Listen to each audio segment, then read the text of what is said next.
زمانے میں پوری ہوئی. عثمان رضی اللہ عنہ کی اجازت دینے پر امیر معاویہ رضی اللہ عنہ نے بحری بیڑا تیار کیا اور سب سے پہلے دشمن پر سمندری حملہ کیا اسلامی تاریخ کا. اس سفر میں ام حرام بنت ملعان اپنے شوہر عبادہ بن صامت رضی اللہ عنہ کے ساتھ اس سفر میں شریک رہی اور اس سفر میں انہیں شہادت سے ملی. جب واپس ہو رہی تھی سواری سے گر پڑی اور اس طرح سے شہید ہو گئی، شہادت ملی. تو اللہ کے نبی صلی اللہ علیہ وسلم نے اپنی زندگی میں جو پیشن گوئی کی تھی کہ میں نے اپنی امت کے کچھ مجاہدین کو دیکھا ہے کہ وہ بادشاہوں کی مانند سخت، جس طرح بادشاہ سخت سے برجمان ہوتا ہے، یہ سختی میں اسی شان سے بیٹھ کر جو اللہ کے راستے میں قتال کریں گے، جہاد کریں گے. یہ پیشن گوئی عثمان بن عفان رضی اللہ عنہ کے زمانے خلافت میں پوری ہوئی.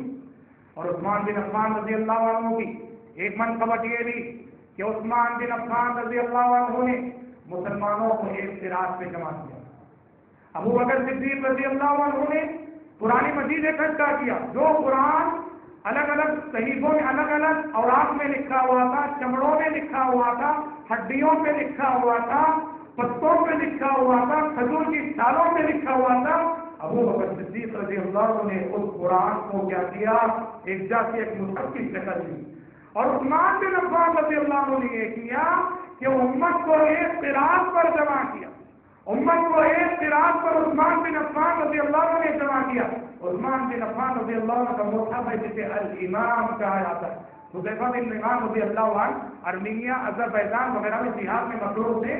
دیکھا کہ لوگ الگ الگ طرح سے قرآن پڑھ رہے ہیں، الگ الگ انداز سے قرآن پڑھ رہے ہیں اور یہ اختلاف بہت وسیع ہوتا جا رہا ہے، پھیلتا جا رہا ہے. حذیفہ بن الامام رضی اللہ عنہ اور جب عثمان بن عفان رضی اللہ عنہ کے پاس آئے، آ کے کہا اے خلیفۃ رسول اللہ، اے اللہ کے نبی کے خلیفہ، یہ امت اہل کتاب جس طرح کتاب الہی میں اختلاف کر رہے تھے، قبل اس کے کہ اس انجام کو پہنچے، آپ اس مسئلے کو حل کیجیے. عثمان بن عفان رضی اللہ عنہ نے کبار صحابہ کو جمع کیا اور کبار صحابہ کو جمع کرنے کے بعد انہوں نے ساری امت کو ایک مصحف سے جمع کر دیا. اور اس کے علاوہ جتنے مصحف تھے حضرت عثمان نے جلانے کا حکم دیا، سارے مسائل جلا دیے گئے اور حضرت عثمان کے لکھے ہوئے مسائل جس میں امت ایک قرآن پہ جمع کر دی گئی، اس کو پورے اسلامک اسٹیٹ میں اور جہاں جہاں مسلمان تھے اس کے کئی نسخے بنا کر عثمان بن عفان رضی اللہ عنہ نے امت میں پھیلا دیا. تو عثمان رضی اللہ عنہ کی منقبت یہ کہ جب اختلاف قرآن کے ناحیے سے امت میں جب اختلاف اور انتشار آ رہا تھا، عثمان بن عفان رضی اللہ عنہ نے امت کو ایک قرآن سے جمع کیا. اور پھر بڑے کارناموں کے بعد، بڑی منقبتوں کے بعد اور تاریخ میں ایک نمایاں کارنامے انجام دینے کے بعد اس خلیفہ رسول، داماد رسول عثمان بن عفان رضی اللہ عنہ کے ساتھ دنیا والوں نے کیا سلوک کیا کہ عثمان بن عفان رضی اللہ عنہ بڑی مظلومیت کا سامنا انہیں کرنا پڑا. اس لیے تاریخ میں انہیں خلیفہ مظلوم کہا جاتا ہے. تاریخ میں عثمان رضی اللہ عنہ کو خلیفہ مظلوم کہا جاتا ہے. جس خلیفہ رسول نے اللہ کے نبی کی زندگی میں اسلام کے لیے اتنی قربانیاں دی اور زمام خلافت کو اپنے ہاتھ میں لینے کے بعد بھی جس عثمان بن عفان رضی اللہ عنہ نے اتنی قربانیاں دی، ان کے ساتھ لوگوں نے کیا سلوک کیا، قوم نے کیا سلوک کیا. بڑی مظلومیت کے عالم میں انہیں شہادت کی موت ملی. نبی کریم صلی اللہ علیہ وسلم نے اپنی زندگی میں جیتے جی اس بات کی پیشن گوئی فرما دی تھی کہ عثمان تمہیں شہید ہونا ہے، تمہیں شہید ہونا ہے. ہم نے کہا جبل احد پہ کہا اور جبل حرا پہ کہا احد فإنما عليك نبي وصديق وشهيدان. اے احد پہاڑ خاموش رہے، آج تیرے ماتھے پر ایک نبی ہے، ایک صدیق ہے، دو شہید ہیں. آپ اشارے دے دیے تھے لیکن آپ نے بتا دیا تھا کہ عثمان رضی اللہ عنہ کو اپنی زندگی میں بڑی آزمائش سے گزرنا پڑے گا. صحیح حدیث ہے، ابو موسیٰ اشعری رضی اللہ عنہ کہتے ہیں کہ ایک مرتبہ نبی کریم صلی اللہ علیہ وسلم انصار کے ایک باغیچے میں تشریف فرماتے بیٹھے ہوئے تھے. کنواں تھا، کنویں میں پیر لٹکائے بیٹھے ہوئے تھے نبی کریم صلی اللہ علیہ وسلم. ابو موسیٰ اشعری رضی اللہ عنہ کہتے ہیں میں اس باغیچے کے گیٹ پہ کھڑا ہو گیا. باغیچے کا دروازہ تھا، گیٹ تھا، وہاں پہرا دیتے ہوئے کھڑا ہو گیا. نبی کریم صلی اللہ علیہ وسلم باغیچے میں جو کنواں تھا کنویں میں پیر لٹکائے بیٹھے ہیں. اچانک ایک شخص نے آ کے دستک دی اور مجھ سے کہا کہ دروازہ کھولو. ابو موسیٰ اشعری رضی اللہ عنہ کہتے ہیں میں سیدھے اللہ کے نبی کے پاس گیا اور کہا کہ اللہ کے نبی کوئی صاحب ہیں جو آنا چاہتے ہیں، اجازت چاہ رہے ہیں۔ نبی کریم صلی اللہ علیہ وسلم نے کہا ایسا ہو کہا کہ ابو موسیٰ دروازہ کھول دو اور آنے والی شخصیت کو جنت کی بشارت دے دو۔ ابو موسیٰ کہتے ہیں دروازہ میں نے کھولا، دیکھا ابو بکر صدیق، میں نے جنت کی بشارت دی۔ ابو بکر صدیق رضی اللہ عنہ آئے اور آ کر نبی کریم صلی اللہ علیہ وسلم کے بازو جیسے آپ کنویں میں پیر لٹکائے بیٹھے تھے، ابو بکر صدیق رضی اللہ عنہ کنویں میں پیر لٹکائے بیٹھے۔ ابو موسیٰ اشعری رضی اللہ عنہ کہتے ہیں پھر میں نے دروازہ بند کر دیا، دروازہ بند کر کے میں بیٹھ کھڑا رہا، ایک دوسرے شخص نے دستک دی اور آنے کی اجازت چاہی۔ میں نے اللہ کے نبی سے اجازت چاہی کہ اللہ کے نبی کوئی دوسری شخصیت کی اجازت چاہ رہی آنے؟ آپ نے کہا استفتح ہوا بشروا بالجنہ، کہا کہ کھول دو دروازہ اور جنت کی بشارت دے دو آنے والے کو۔ ابو موسیٰ کہتے ہیں دروازہ کھولا، دیکھا عمر فاروق رضی اللہ عنہ، میں نے جنت کی بشارت دی انہیں اللہ کے نبی کی زبانی۔ عمر فاروق رضی اللہ عنہ آئے اور جس طرح نبی کریم صلی اللہ علیہ وسلم اور ابو بکر صدیق رضی اللہ عنہ کنویں میں پیر لٹکائے بیٹھے تھے، عمر فاروق رضی اللہ عنہ کنویں میں پیر لٹکائے بیٹھے۔ ابو موسیٰ اشعری رضی اللہ عنہ کہتے ہیں میں نے دروازہ بند کر دیا اور کھڑا رہا، ایک تیسرے آنے والے نے دستک دی، میں نے اللہ کے نبی سے عرض کیا، آپ نے کہا استفتحوا وبشروا بالجنہ علی بر ولا تظلموا، کہا کہ کھول دو دروازہ اور آنے والی شخصیت کو جنت کی خوشخبری بھی دے دو، لیکن ساتھ ہی بتا دو جنت انہیں ملے گی ضرور، مگر زندگی میں ایک امتحان سے گزرنے کے بعد، ایک آزمائش سے گزرنے کے بعد، ایک آفت سے دو چار ہونے کے بعد۔ ابو موسیٰ اشعری رضی اللہ عنہ کہتے ہیں میں نے دروازہ کھولا، دیکھا عثمان بن عفان رضی اللہ عنہ ہیں، میں نے انہیں بشارت دی کہ اللہ کے نبی آپ کو جنت کی بشارت دے رہے، مگر علی بلوى تصیبہ، ایک آفت کے بعد، ایک امتحان کے بعد، ایک آزمائش کے بعد اس سے گزرنا پڑے گا۔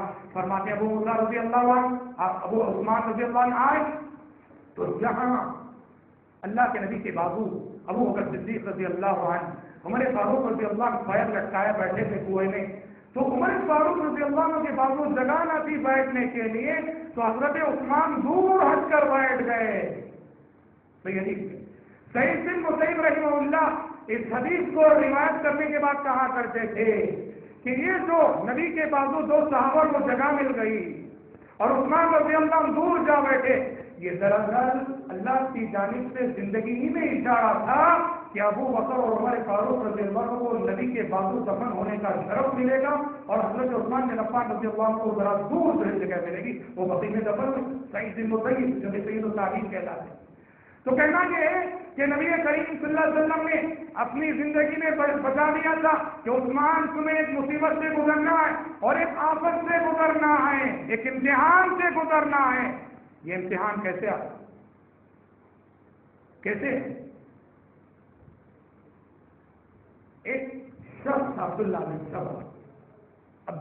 سبا یہودی تھا، خود کو مسلمان بتا کر مسلمانوں کی صفوں میں داخل ہو گئے۔ جیسے ہم نے کہا کہ اسلامی تاریخ میں ہم نے ہمیشہ منافقین سے شکست کھائی۔ جو کافر ہوتا ہے، کافر کھلا دشمن ہے، کافر سامنے سے وار کرتا ہے، لیکن منافق چھپا دشمن اور پیچھے سے وار کرتا ہے۔ کافر کے وار سے بچنا آسان ہے، مگر منافق کے وار سے بچنا بڑا دشوار ہے۔ عبداللہ بن سبا یہودی تھا اور اسلام اور مسلمانوں کو نقصان پہنچانے کے لیے اس نے خود کو مسلمان بتایا، اور مسلمان بتا کر اس نے اہل بیت کی محبت کا دعویٰ کر کے علی بن ابی طالب رضی اللہ عنہ اور اہل بیت، نبی کے جو اہل بیت ہیں ان کی محبت کا دعویٰ کر کے اس نے امت میں بہت سارا انتشار اور خلفشار پھیلایا۔ اس نے لوگوں میں پہلے یہ تصور پھیلایا کہ حضرت علی نبی کریم صلی اللہ علیہ وسلم کے وصی تھے، کہ اللہ کے نبی نے خلافت کی وصیت حضرت علی کے حق میں کی تھی۔ اس نے یہ فکر پھیلائی، یہ خیال پھیلایا کہ ابو بکر اور عمر اور عثمان رضی اللہ عنہ باللہ کہ انہوں نے ظلم کیا کہ حضرت علی سے جو ہے یہ حق چھینا۔ پھر اس نے عثمان بن عفان رضی اللہ عنہ کے سلسلے میں غلط افواہیں پھیلانی شروع کی، اور پوری سازش کے تحت، اور اس سازش کو اگر ہم پڑھتے تو یوں معلوم ہوتا ہے کہ پوری ایک ٹیم تھی، پوری ایک جماعت تھی، سمجھ لیں۔ بصرہ والوں کو خطوط جاتے مدینے والوں کے نام سے کہ خلیفہ بہت ظلم کر رہے ہیں، تم لوگ بڑے خوش نصیب ہو کہ تمہارے پاس بڑا امن ہے، مدینے میں بڑا خون خرابہ ہے، بڑا فتنہ ہے، بڑا فساد ہے، مدینے کے نام سے بصرہ والوں کو خطوط جاتے اور بصرہ والے خطوط پڑھتے کہتے اللہ کا شکر ہے مدینے میں فتنہ ہے، خون خرابہ ہے. آج کی طرح سے وہ موبائل کا زمانہ تو نہیں تھا کہ فون کرتے جو ہے اور معلوم کر لیتے. وہ سمجھتے خطوط کو اچھا مدینے والوں کو خط آتا بصرہ والوں کی طرف سے، تم بڑے خوش نصیب ہو، امن میں ہو، چین میں ہو، سکون میں ہو، ہمارے یہاں تو بڑا فساد ہے، بڑا فتنہ ہے. ایسا باقاعدہ ایک سازش کے تحت خلیفہ وقت کے خلاف ذہن بنایا گیا اور ہر شہر کو یہ خطوط جاتے تھے. کوفہ والوں کے پاس ایسے خطوط تھے، بصرہ والوں کے پاس ایسے خطوط تھے، مدینے والوں کے پاس ایسے خطوط آئے. سب سے پہلے خلیفہ کے خلاف ایک ذہن بنایا. اور دوسرا ایک مسئلہ یہ ہوا کہ حضرت عثمان رضی اللہ عنہ طبیعت کے اعتبار سے بڑے نرم مزاج واقع ہوئے تھے. حضرت عثمان سے پہلے حضرت عمر تھے. حضرت عمر بڑے سخت مزاج تھے اور حضرت عمر کی سختی کی وجہ سے بہت سارے فتنے دبے ہوئے تھے، رکے ہوئے تھے. حضرت عمر کی سختی کے بعد عثمان بن عفان رضی اللہ عنہ جو نفسی نرم مزاج کے تھے اور اپنی خلافت میں اور طرز حکومت طرز خلافت میں بھی انہوں نے اسی نرمی کو ترجیح دی. لوگوں نے ان کی نرمی کا غلط پیدا اٹھایا، خلیفہ کے مقابلے میں جری ہو گئی عوام. اور یہیں سے جو مغرب تھے، جو اصحاب اغراض سے، مادہ پرست لوگ تھے جن کے ذاتی مفادات تھے، اور عبداللہ بن سبا جیسے منافقین اور یہودی ذہن تھا، ان کو ایک موقع مل گیا خلیفہ وقت کے خلاف ذہن بنانے کا. چنانچہ حضرت عثمان بن عفان رضی اللہ عنہ کے خلاف سب سے پہلے الزامات کھڑے کیے گئے، بہت سارے الزامات دیے گئے. میں مثال دیتا ہوں، سمجھ لیں.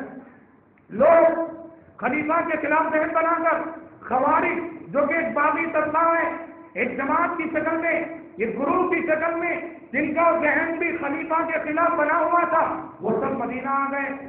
اور مدینہ آ کر عثمان بن عفان رضی اللہ عنہ سے مطالبہ کرنے لگے کہ آپ خلافت سے دستبردار ہو جائیے، آپ خلافت کے حقدار نہیں ہیں، آپ خلیفہ نہیں رہ سکتے، خلافت سے دستبردار ہو جائیے، اس لیے کہ آپ نے بہت ساری غلطیاں کی ہیں. کیا غلطیاں؟ میرے پاس وقت نہیں ہے، میں ایک مثال دیتا ہوں. انہوں نے عثمان بن عفان رضی اللہ عنہ پر ایک اعتراض یہ کیا کہ اللہ کے نبی نے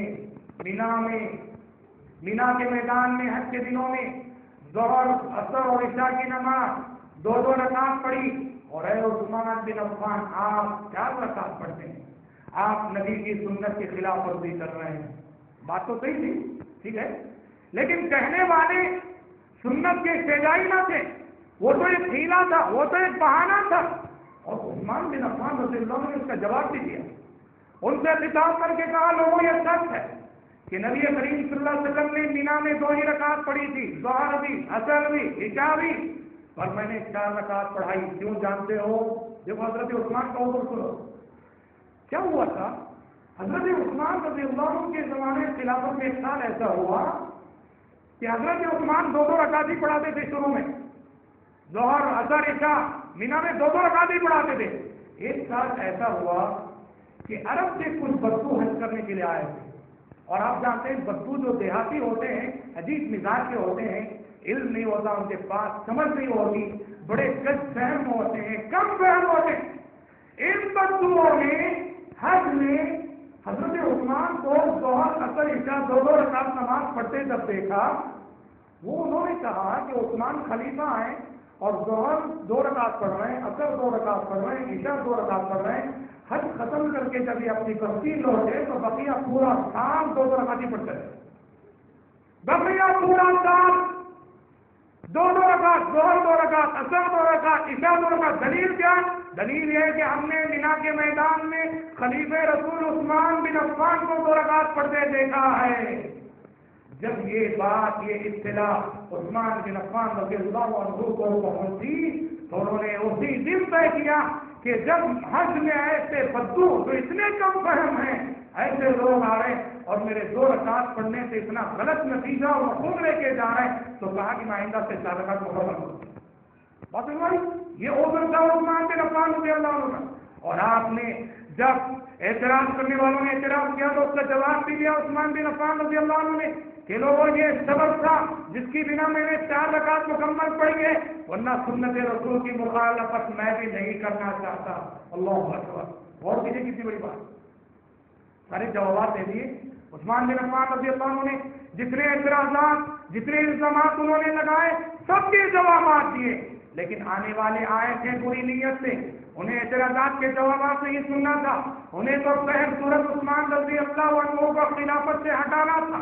عثمان بن عفان رضی اللہ عنہ نے کہا کہ میں خلافت نہیں چھوڑوں گا، میں خلافت نہیں چھوڑوں گا. آپ کہہ سکتے ہیں تھوڑی دیر کے لیے کہ بھائی کیا ہی اچھا ہوتا کہ وہ خلافت سے دستبردار ہو جاتے. خلافت سے دستبردار اس لیے نہیں ہوئے اس لیے کہ اللہ کے نبی نے خود انہیں زندگی میں وصیت کر دی تھی کہ اے عثمان، اللہ تعالیٰ تمہیں ایک لباس پہنائے گا، ایک قمیص پہنائے گا. اشارے اور کنائے کی زبان میں بات کر رہے ہیں اللہ کے نبی. قمیص سے مراد کیا ہے؟ خلافت، حکومت. کہا کہ عثمان اللہ تعالیٰ تمہیں ایک قمیص پہنائے گا، تمہیں ایک لباس پہنائے گا، اور دنیا والے چاہیں گے کہ تم وہ قمیص اتار دو، نکال دو. میری وصیت ہے وہ قمیص نکالنا نہیں، اتارنا نہیں. نبی کریم صلی اللہ علیہ وسلم کی اس وصیت کی وجہ سے عثمان بن عفان رضی اللہ عنہ ڈٹے رہے، اور یہ باقی حضرات، یہ خوارج، انہوں نے چاروں طرف سے گھیر لیا. اس طرح گھیر لیا کہ عثمان بن عفان رضی اللہ عنہ کا اپنے گھر سے نکلنا مشکل ہو گیا. یہاں تک کہ مسجد نبوی پہ انہی باغیوں کا کنٹرول ہو گیا، مسجد نبوی پہ انہی باغیوں کا اختیار. اور مسجد نبوی میں جہاں عثمان بن عفان رضی اللہ عنہ نماز پڑھاتے تھے، وہاں ان خوارج اور ان باغیوں کا امام نماز پڑھانے لگا. عبید اللہ بن عدی بن خیار کہتے ہیں، یہ حدیث غور سے سننا، عبید اللہ بن عدی بن خیار کہتے ہیں کہ میں عثمان بن عفان رضی اللہ عنہ کے پاس گیا، اور یہ ان دنوں کی بات ہے جب انہیں چاروں طرف سے گھیر لیا گیا تھا.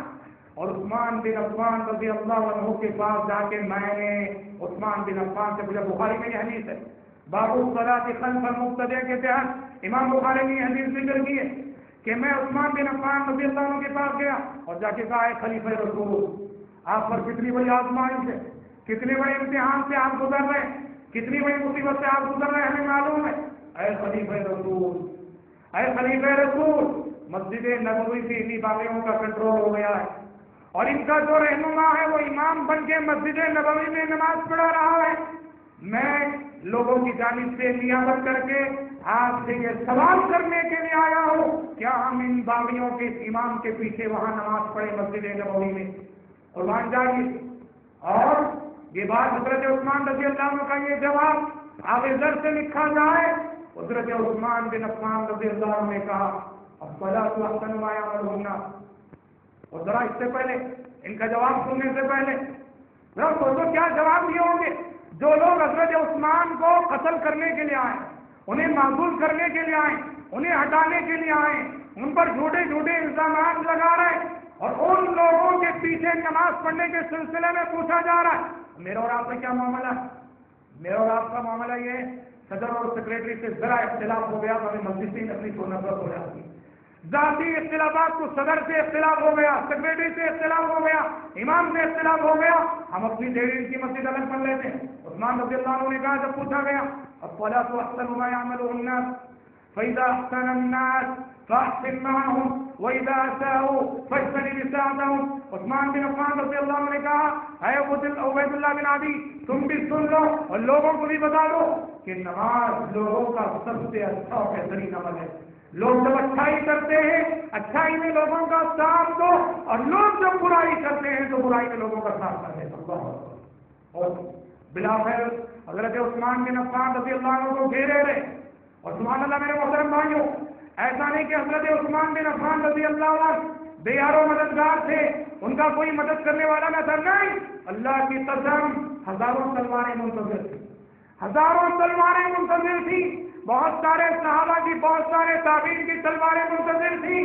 اگر حضرت عثمان کا ایک اشارہ ہوتا یہ تلواریں نیاموں سے نکل پڑتی، لیکن حضرت عثمان بن عفان رضی اللہ عنہ قربان جائیے، انہوں نے اپنی جان کا نذرانہ پیش کرنا گوارا کر لیا، مگر مسلمانوں کے درمیان خون خرابہ کا ماحول پیدا کرنا مناسب نہیں سمجھا. حضرت عثمان نے اجازت نہیں دی، تلواریں نیام سے نکلنے کے لیے بے چین تھی، حضرت عثمان کے حق میں پر اجازت نہیں دی. بلاخر یہ خلیفہ رسول اپنے عظیم کارناموں کے بعد بڑی مظلومیت کے عالم میں اس دنیا سے رخصت ہوا. باقی لوگ ان کے گھر میں داخل ہو گئے اور حضرت عثمان رضی اللہ عنہ کی داڑھی پکڑ کے کھینچا، اور ایسی حالت میں جب وہ قرآن مجید کی تلاوت میں مصروف تھے، سامنے اللہ کی کتاب کھلی ہوئی تھی، خلیفہ رسول کی گردن پر تلوار چل گئی، گردن پر تلوار چل گئی، حضرت عثمان شہید ہو گئے، خون خواری کی شکل